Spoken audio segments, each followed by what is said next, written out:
Ooga booga. Yabba dabba doo.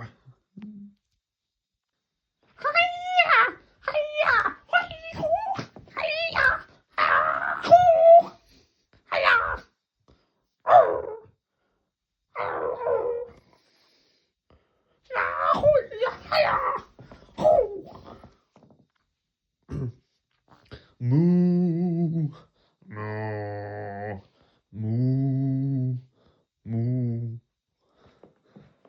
Bang, bang. Moo, bang. Oink, oink, oink, oink.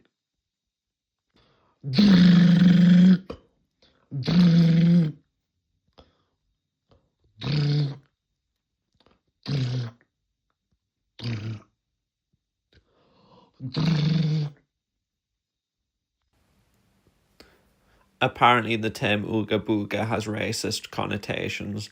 I did not realize that when I made the previous part. I'm hoping because I used the term for cavemen and not any group of modern humans that it's okay to include that part. I'm sorry and no racist intent was intended. Part 2. None of the pictures in this next part are AI. I will always mention if I ever use AI for anything. Anyway, the reason I included 10 minutes of The Rock Underground is to show what it was like for The Rock. Imagine how boring and frustrating it must have been for hundreds of millions of years with no activities to give you anything that would give you any Rock equivalent of dopamine from achieving anything. You can't talk or even see anyone. There would be no activities to give you any equivalent of oxytocin from connecting to anyone, and there would be no equivalent to serotonin from enjoying anything. The Rock would fall into a deep depression for millions of years.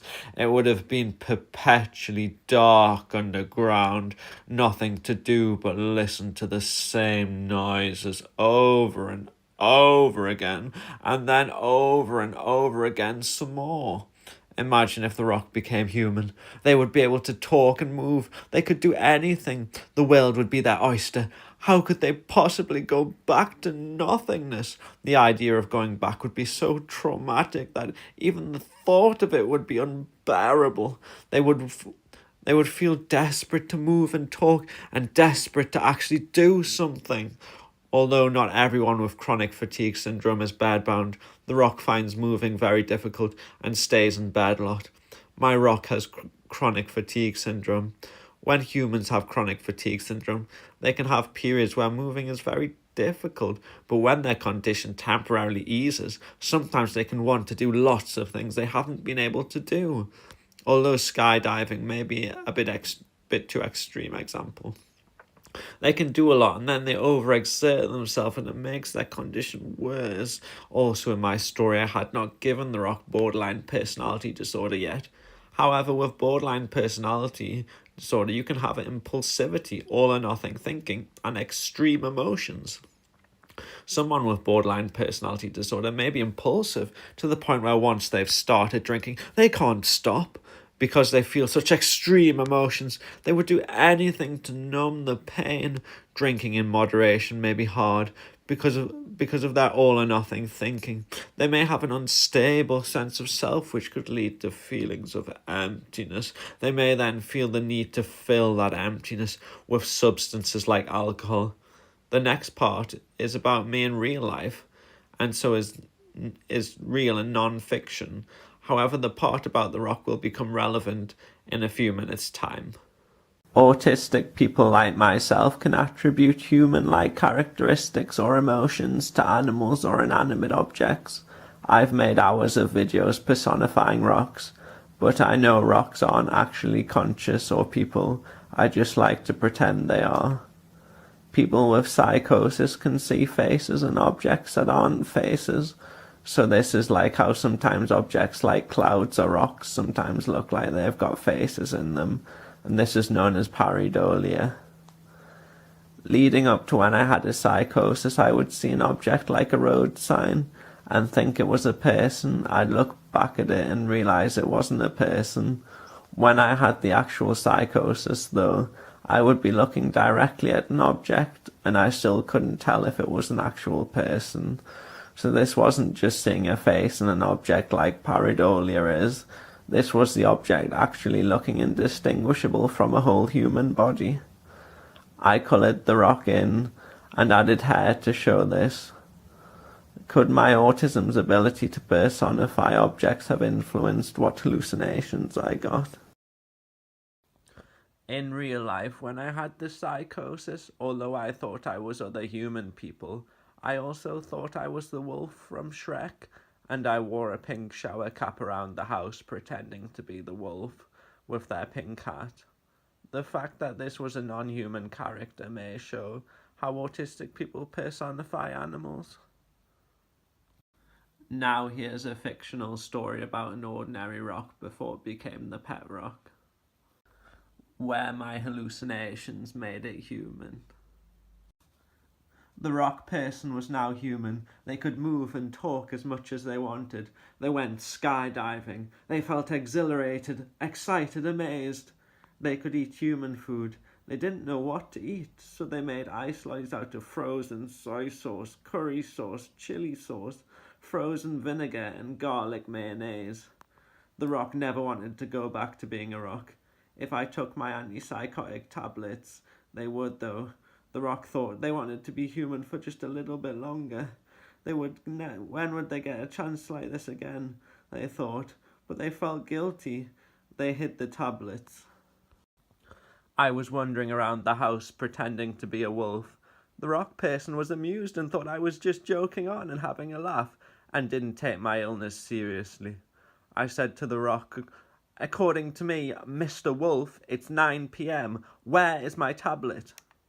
The rock person said, "You're making me feel guilty for not giving you your tablet, but you're just joking on. I shouldn't feel guilty. I feel angry now, and it's your fault." I replied, "I'm not the boy who cried wolf. I am the wolf."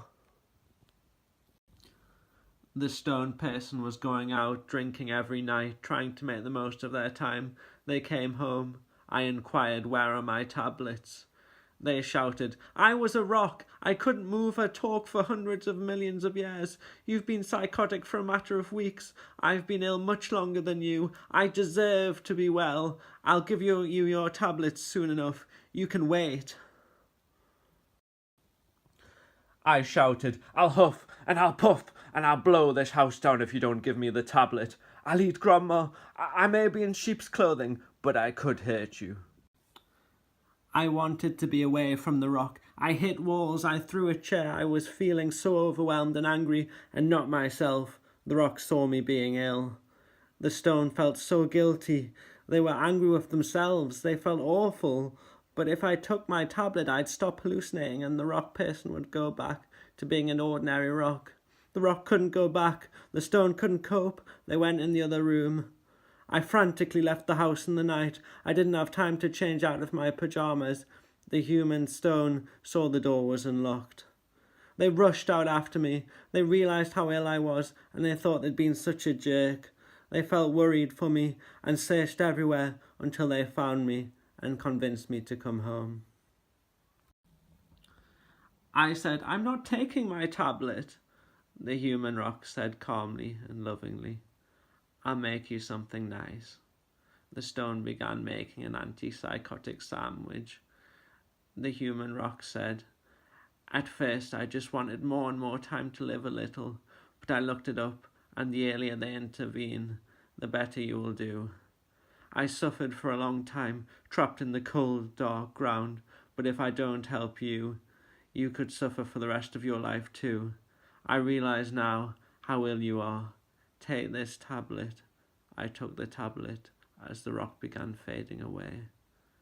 "Goodbye," they said with their last breath. People with autism can also personify objects. In about 5 years' time, the rock developed eyes and grew arms and legs. They could talk and move. Their wish had finally came true, and I wasn't psychotic anymore either. Although I no longer get psychosis, sometimes when I see something out the corner of my eye, like a road sign, my mind registers it as a human. In real life, my mind registered Rodney the road sign as a person, with funny, widely spread apart legs. Rodney is grumpy because he only gets to exist as a human for brief moments before I realise they're a road sign.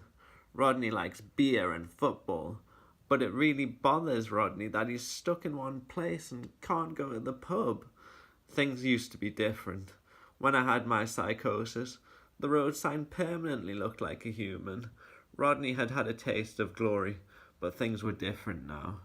Rodney wallowed in self-pity. He felt as though he was being punished. After the grand experience of being a human, he was now confined to one road locked in place. It was now night, and Rodney was still stuck in place. Then Rodney, the road sign, saw a shooting star. They made a wish. They wanted to be human. The next day, everything changed. You live for hundreds of millions of years. My dear Rock, all we did together, all we saw together, you were with me through my lows and highs, but that was just a blink of an eye for you, my Rock.